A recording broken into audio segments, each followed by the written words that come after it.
Être ami du Christ ne préserve pas de l'épreuve. Si la famille de Béthanie en doutait, avec la mort de leur frère Lazare, la réalité les rattrape brutalement. Chez Marthe, la souffrance est rendue plus aiguë par la tentation de la révolte. Si Jésus avait été là, mon frère ne serait pas mort, se répète-t-elle inlassablement.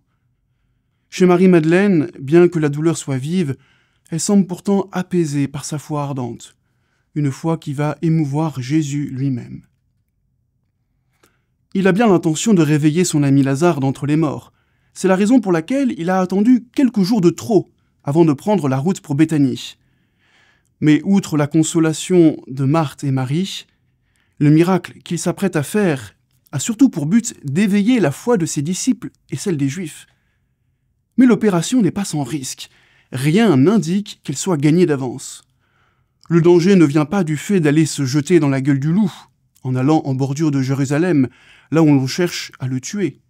Mais le danger vient de l'incrédulité.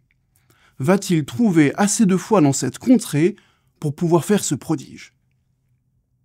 À plusieurs reprises, Jésus se plaint du manque de foi de ceux qu'il rencontre, de l'endurcissement de leur cœur. Cette incrédulité le retient de faire des miracles. Non pas qu'il ait besoin de notre foi pour guérir, pardonner ou ressusciter, mais à quoi bon manifester la puissance de Dieu s'ils ne veulent pas croire? Ou pire, si cela ne fait que rendre leur incrédulité plus coupable encore. Si Jésus fait de telles merveilles, c'est pour toucher les âmes et susciter la foi. Il faut donc que les cœurs ne soient pas trop secs pour accueillir sa grâce. Sur le chemin de Jérusalem, Jésus sait qu'il ne pourra compter que sur la foi d'un petit nombre. Il y a ses disciples, oui, mais ils sont tellement lents à croire.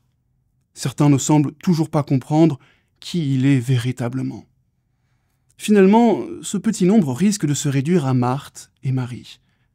Et même, en arrivant près du hameau, aux paroles que prononce Marthe, Jésus comprend que sa foi est ébranlée. « Seigneur, si tu avais été ici, mon frère ne serait pas mort. » Certes, elle croit qu'il est le Fils de Dieu et que son frère ressuscitera au dernier jour.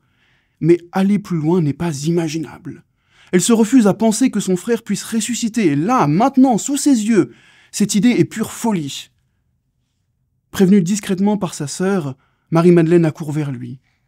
C'est d'une voix étranglée par les sanglots, enfouie dans les pieds de Jésus qu'elle embrasse, que résonnent les mêmes mots que sa sœur.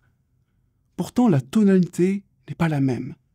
Elle semble comme lui dire « Si tu le veux, tu peux lui rendre la vie. » En fait, c'est de son amour fou pour le Seigneur qu'a pu jaillir cette prière tout aussi folle.